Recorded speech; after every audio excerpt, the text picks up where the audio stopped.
Salam alaikum Azur Fillaoun, bonjour. Aujourd'hui, nous allons parler de pommes de terre.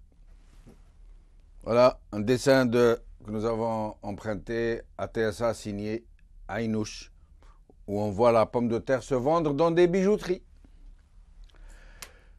La pomme de terre, comme tout un chacun le sait, est pour les Algériens, avec le lait et le pain, les aliments de base quasi incontournables pour une grosse majorité de la population, particulièrement celle des plus démunis. Un produit de tension et par conséquent de forte spéculation, pour une faune de profiteurs souvent protégés par des autorités qui sont censées les combattre et les empêcher de sévir, les empêcher de prendre ainsi de larges couches de la population en otage. Mais les lois du seul marché sont devenues l'alpha et l'oméga du discours politique. Il n'y a plus qu'elles. Après avoir ravagé l'agriculture du pays par une régulation aussi extrême qu'elle fut stupide, voilà que le même régime passe de la nuit à une autre nuit, sans nous faire passer par la moindre lueur. D'une économie dirigée par des ignares à un marché livré aux prédateurs de tout poil. De la pénurie issue du bricolage à la pénurie provoquée par les spéculateurs. De Charybde en Scylla. Nous sommes servis. Mais pour le moment, beaucoup devront se passer de pommes de terre qui a atteint des prix prohibitifs. Certains parlent même de la consommer désormais en dessert. La pomme de terre est donc proposée à des prix variant de 60 dinars pour ce qui est du produit conditionné, c'est-à-dire frigorifié, à 100 dinars pour la pomme de terre fraîche, même pas calibrée d'ailleurs. Selon les uns, la pénurie a été savamment planifiée.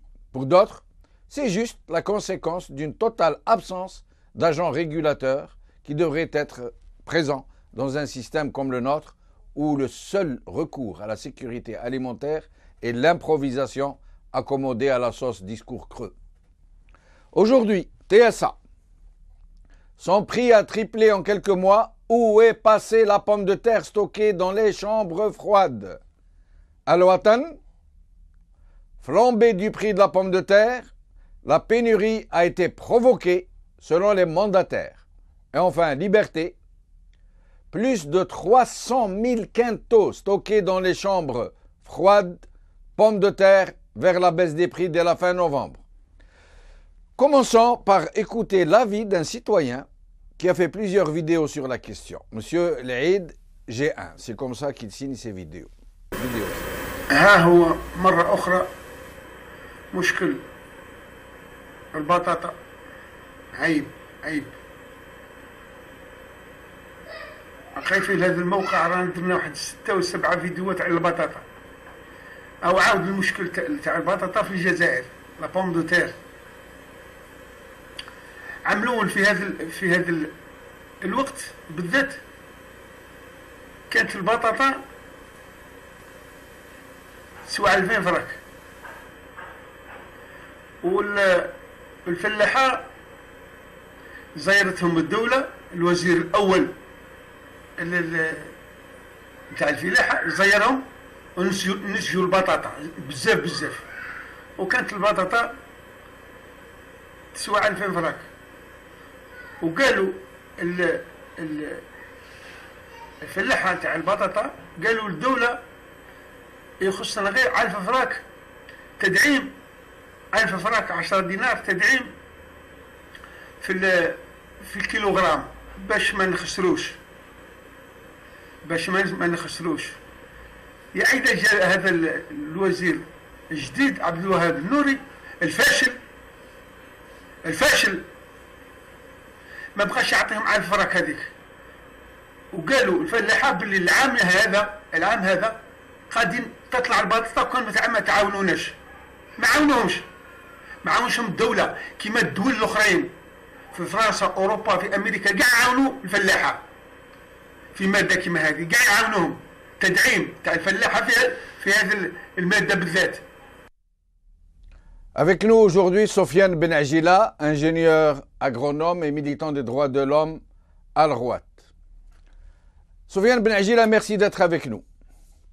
Bonjour. Bonjour.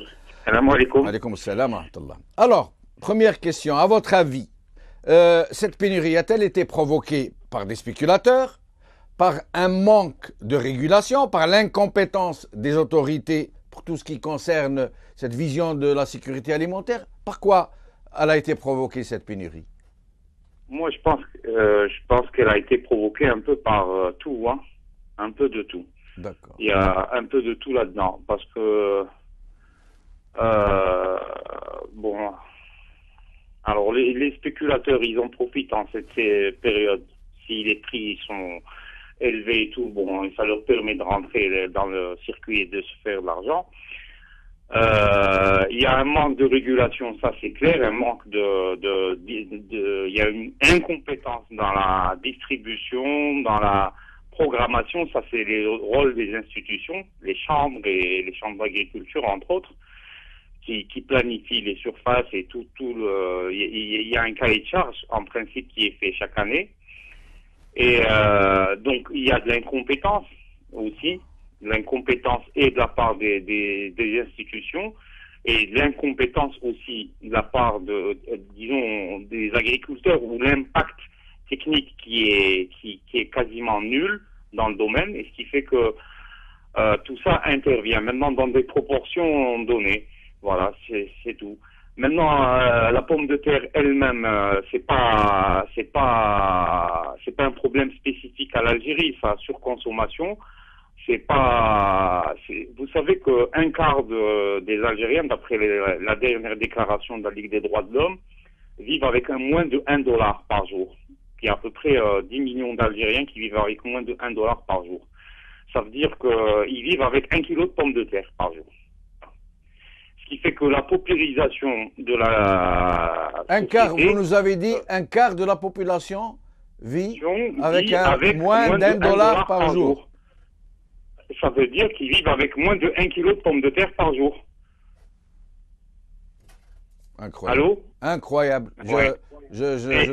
Donc c'est clair que bon, et on sait que la consommation par l'histoire, la consommation de la pomme de terre a été corrélative. Elle a augmenté avec la pauvreté en Europe occidentale. À un moment, c'est vraiment significatif parce que actuellement, bon, dans le monde, les pays consommateurs de pommes de terre, la consommation s'est stabilisée à 70 kilos par personne et par an.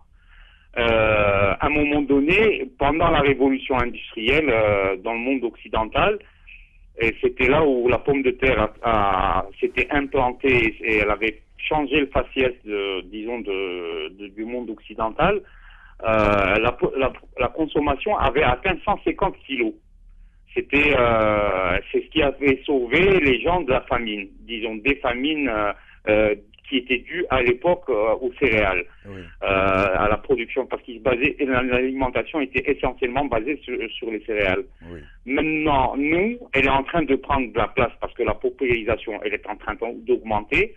Et on avait parlé une fois des surfaces agricoles qui sont en régression. On descend à des surfaces de plus en plus petites par rapport au nombre de personnes, quoi. On va être à 0,17 de 0,22 hectares par personne. On va être à 0,17 hectares par personne cultivable. Donc ça et puis tous les problèmes qui minent l'agriculture de part et d'autre, hein. L'indivision, il n'y a pas de remembrement par rapport à ça, parce que donc il y a le morcellement des terres, et puis il y a l'exploitation minière des terres. Ça Soufiane Benagila, le monsieur qui parlait dans la vidéo que nous avons présentée au début, oui. Parlait de cette subvention que les paysans demandent, enfin les agriculteurs ont demandé à l'État algérien, de 10 dinars par kilo produit, qui leur aurait été refusé. Vous pouvez nous dire quelque chose sur ce problème? Ça, je sais pas pourquoi ça a été refusé. C'est anormal. Mais en principe, même quand on donne une subvention, il y a un cahier de charge en conséquence. On ne donne pas une subvention comme ça. On donne une subvention et on attend en retour quelque chose. On ne donne pas une subvention et elle part comme ça. Parce que quand on donne, il y a un cahier de charge en retour, c'est normal. Mais bon, pourquoi elle a été enlevée, je ne sais pas. Mais même quand elle y est, il n'y a pas de cahier de charge par rapport à ça. Mais si ça avait été concédé, si ça avait été concédé, supposons, imaginons que le ministère de l'Agriculture aurait accepté d'accorder 10 dinars. Ça n'aurait pas changé grand-chose. Ah bon? Ça n'aurait pas changé grand-chose. D'accord. Vous savez, c'est inscrit dans le, disons, dans tout le monde agricole. On voit comment toutes les factures alimentaires sont en train d'augmenter. Il n'y a pas de raison pour que la pomme de terre ne subisse pas le même sort, quoi. On n'arrive pas parce que la demande est plus grande. On produit la pomme de terre la plus chère, parmi la plus chère du monde, hein, nous, avec nos rendements. Là, par exemple, à 2013-2014, à la DSA de Tissimsit, ils affichent un rendement de 150 quintaux hectares. Alors que c'est même pas la moitié des rendements des pays méditerranéens, du sud de la Méditerranée, quoi. C'est même pas la moitié. Donc, ça veut dire à vous c'est la pomme de terre déjà la plus chère. Ça veut dire, Soufiane Benagil, à suivre votre raisonnement, il serait plus intéressant d'importer de la pomme de terre en l'état que de la produire. Il y a des fois, oui, il y a des cas, oui. C'est pour obtenir des rendements comme ça. Moi, j'ai vu, je vous cache pas, il y a dans la région, il y a quelqu'un qui, à un moment donné, ça fait 15 ans à peu près, il a été même montré à la télévision comme producteur de semences et tout. Et c'était de la semence qui était contaminée. Par les professionnels de la pomme de terre connaissent ça, c'est ce qu'on appelle la taine de la pomme de terre. Et ça coûte de l'argent une fois que c'est contaminé parce qu'elle contamine le sol. Et une fois que c'est parti, ça coûte vraiment pour récupérer. Et ben le type, il a vendu sa semence et il a contaminé un tas de gens comme ça. Et il y a aucun suivi. Il y a un type comme ça dans un pays normal, il aurait été mis en prison. Voilà quoi. Donc là, il a été présenté comme étant un héros quoi, à produire de la semence. Il y a pas de. Moi, j'ai vu des gens semer, disons 40 quintaux ou 100 quintaux et récolter 80 quintaux. Et cette histoire d'après Liberté de je sais pas combien de quintaux, de milliers, de centaines de quintaux qui seraient dans les chambres froides en ce moment même. Est-ce que c'est vrai qu'il y a de la pomme de terre emmagasinée dans les chambres froides en ce moment? Ça m'étonnerait parce qu'on n'a pas les capacités, on n'a pas d'énormes capacités de stockage et de toute façon on attend la récolte d'automne. Et elle a dû commencer à se faire déjà et en principe les prix ont commencé à chuter. Quand on voit la déclaration alors c'était la déclaration de je sais pas quelle on aurait produit 44 millions de quintaux pour 2013-2014 ça serait une quantité suffisante pour ne pas avoir de flambée de prix et tout, mais c'est pas le cas. Un de vos collègues qui est passé, un de vos collègues...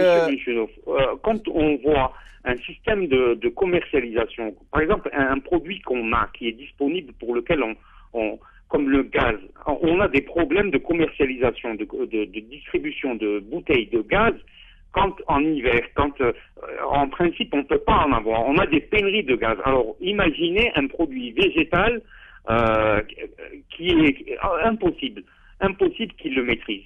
Oui. Alors, Soufiane Benagil, récemment, lors des émissions qu'on a faites sur l'agriculture, un de vos collègues avait affirmé que c'est normal que nous sommes dans une période de soudure, comme il l'a expliqué, entre deux saisons de récolte, et que ça va se tasser, comme on dit.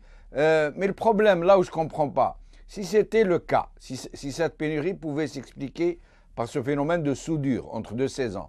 Ça devrait donc se renouveler chaque année, à la même période. Or, ce n'est pas le cas. Ce n'est pas le cas. Et donc, 2 fois par an, parce qu'il y a 2 périodes de soudure. Oui, en une plus. Une automne et une au printemps. Donc 2 fois par an. Oui. C'est pas un problème de soudure parce que ça on le prévoit, c'est prévu. Et la pomme de terre, c'est par rapport à d'autres disons, d'autres légumes, c'est un légume qui se stocke relativement facilement.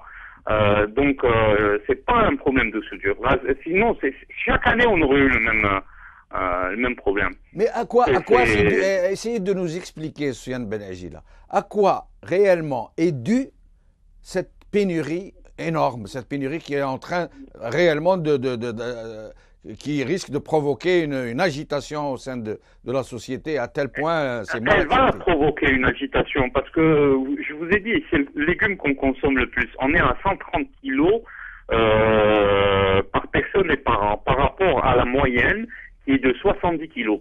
On est quasiment au double. C'est un indice de paupérisation de la population, dites-vous bien.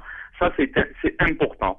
Parce que c'est la France sociale la plus fragile qui se rabat sur la pomme de terre. Et quand la pomme de terre est chère, vous voyez tous les autres légumes flambent. Ouais. Parce que les gens, au premier réflexe, se rabattent sur les autres légumes et après, ils n'arrivent pas à suivre. Le poivron, tomate et tout, ils peuvent pas. La demande, la production n'arrive pas à suivre. C'est pas possible. Les gens, ils mangent quasiment tous les jours de la pomme de terre. Vous êtes en train de nous dire, Soufiane Ben Agila, vous êtes en train de nous dire que la consommation de pommes de terre a littéralement doublé. Elle est le double de la moyenne actuelle. Et on trouve ce type de consommation aussi élevé chez les gens qui n'ont pas les moyens de s'offrir autre chose, qui se rabattent sur la pomme de terre à défaut de pouvoir acheter des légumes et des aliments plus chers. C'est vraiment remplir le ventre, quoi. C'est tout court, hein. C'est le légume du pauvre. C'est ça, hein. Et la production n'arrive pas à suivre, c'est pas possible. Et d'autant plus que la production, elle est chère parce qu'on a une rentabilité. Écoutez, quand vous semez 1 hectare, ou vous semez une certaine surface, que ce soit en blé, on a semé par exemple 1 million d'hectares ou un truc comme ça, on le sème. Dans un cas, on récolte 20 quintaux. Dans un cas, on récolte 40 quintaux. Eh ben, on a suivi le même protocole. On a dépensé la même somme d'argent pour les deux surfaces, et dans l'une, on a récolté le double. Donc, dans l'une, ça nous a coûté 2 fois moins cher. Et pourquoi? Vous êtes d'accord avec moi? Oui, mais pourquoi ça nous a coûté 2 fois moins cher? Ou 2 fois plus cher? Parce que le niveau de technicité, il n'y est pas, tout court. D'accord. Alors, dites-moi, Soufiane Ben... la pomme de terre, on ne peut pas faire pomme de terre sur pomme de terre, pomme de terre sur pomme de terre, sur des surfaces, sur des parcelles, sur de mêmes parcelles indéfinies, c'est pas possible. Oui, il faut changer. Il y a des chutes de rendement, des maladies, tout arrive après. Dites-moi, Soufiane Ben Agila, dans une économie comme la nôtre, où on ne sait plus la part de régulation, de la part de liberté de marché, de la part de bricolage, de trafic, on ne sait rien sur cette économie. Quelle attitude, selon vous, devrions-nous adopter? L'État, si cet État existe, devrait-il adopter pour mettre fin à ce genre de situation? Qu'est-ce qu'il devrait faire, en fait? Vous savez, on est toujours confronté au problème de données, parce qu'on a un tas de données qui sont fausses, on ne sait pas. L'Algérie, c'est un véritable chantier. Il faudrait carrément faire une monographie de ce pays et voir exactement, précisément, là où ça marche pas, là où ça marche, et qu'est-ce qui marche et comment, et tout. Il faut refaire un audit pour savoir exactement comment ça fonctionne, pour pouvoir donner des solutions. Mais vous savez, je vais vous dire une chose. Quand on dit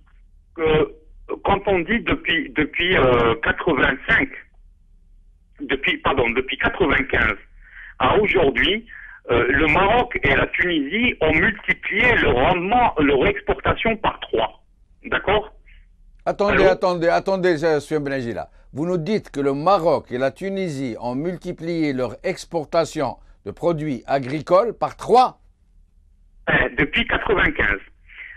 Dites-moi, attendez, j'y arrive. L'Égypte, elle a multiplié par 13. D'accord? Et c'est des pays sans rente. Ok? Bon. Parce que Ça veut dire que c'est l'agriculteur qui paye le tracteur, même s'il y a un petit soutien de l'État. Mais c'est l'agriculture, c'est l'économie agricole qui paye le tracteur, qui paye l'électricité, qui paye tout. C'est pas en tous les 2-3 ans, allez, on efface les dettes et on recommence. C'est pas ça, ça fonctionne pas comme ça chez eux. Donc ils ont multiplié leur exportation. Bon, ils ont certainement, ils l'ont pas fait comme ça, c'est en jouant sur les avantages comparatifs. Alors, s'ils pourraient expliquer aux téléspectateurs, c'est-à-dire, on a un produit qu'on peut, il y a, je sais pas, je prends par exemple l'exemple de la date. C'est vrai que au pôle Nord, on peut produire la date, mais ils pourront jamais la produire aussi à un prix compétitif. Donc, c'est ça l'avantage qu'on a du fait du climat, etc. Donc, eux, ils ont multiplié leur exportation par 3. C'est pour équilibrer leur balance financière, etc. Mais nous, si eux, ils l'ont fait, nous, on peut le faire, il n'y a pas de problème. Ah, mais comment on peut le faire? Vous pouvez le faire avec un système politique comme le nôtre qui ne s'adapte pas? Non. Avec le nôtre, vous savez, on ne gère même pas les poubelles des grandes villes, ni des petites villes. Alors, pas avec le système. Comme ça, on peut rien faire. Vous voulez dire les potentialités que nous avons pourraient nous permettre, nous aussi, de produire beaucoup plus, d'exporter, il n'y a aucune raison pour qu'on n'y arrive pas. Il n'y a aucune raison. Oui. Mais en fait, nous, c'est les importations qu'on a dû multiplier par 3 ou par 15 ou par 35. C'est les importations qui ont, disons, caché le défaut, quoi.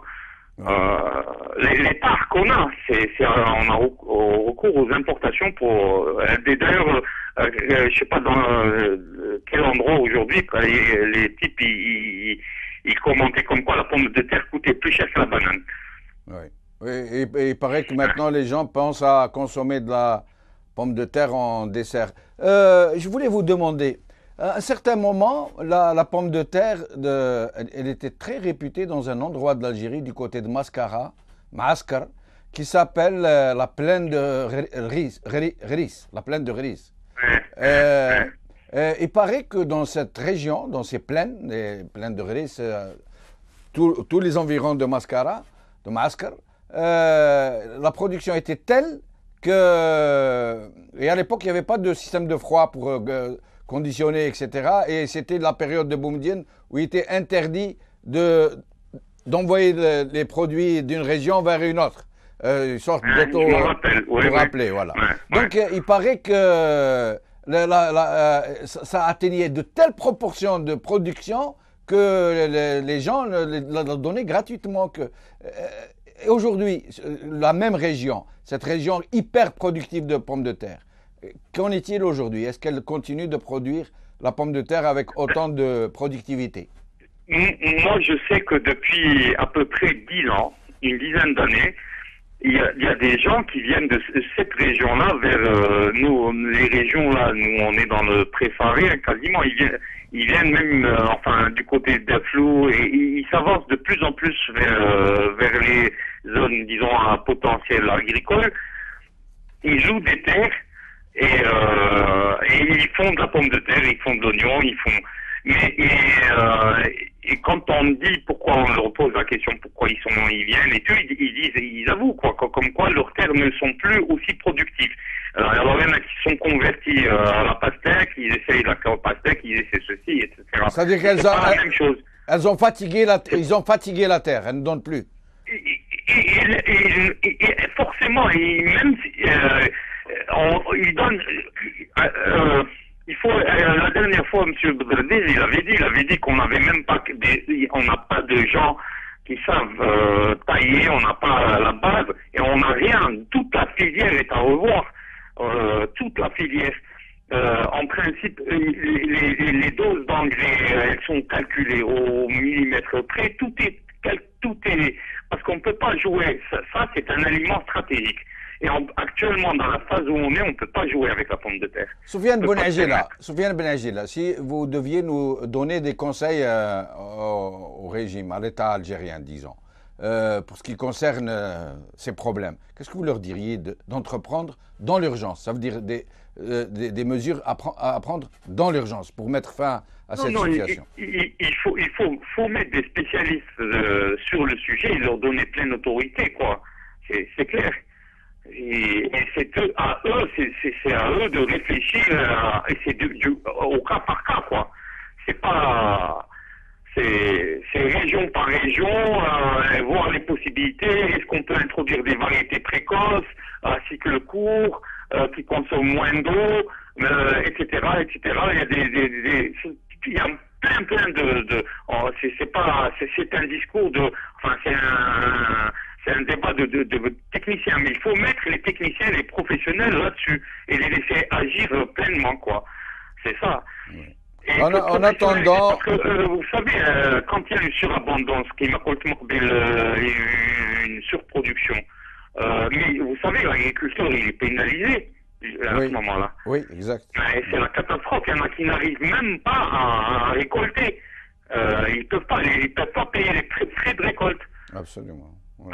Et moi, j'ai vu des cas, par exemple, des parcelles ou des endroits, justement, les gens qui étaient venus du côté de Mascara et tout. Bon, après un vent de sable, le type, quand il se retrouve avec 1 mètre de sable sur sa parcelle, aller récolter la pomme de terre après, hein, c'est pas évident.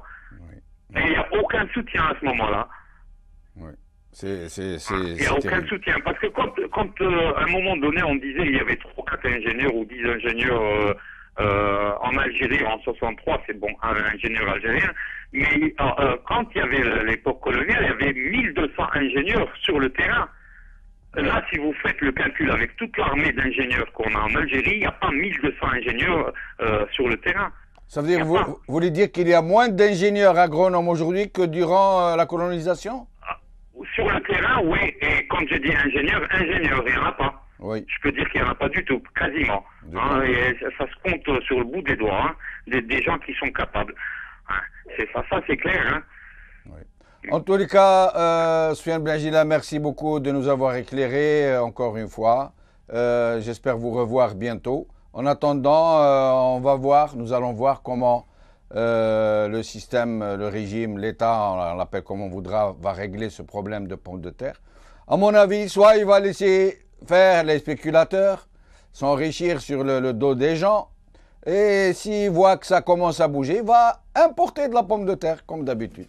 Cette émission est maintenant terminée. Salam alaikum, qawala khair, au revoir et à demain, j'espère.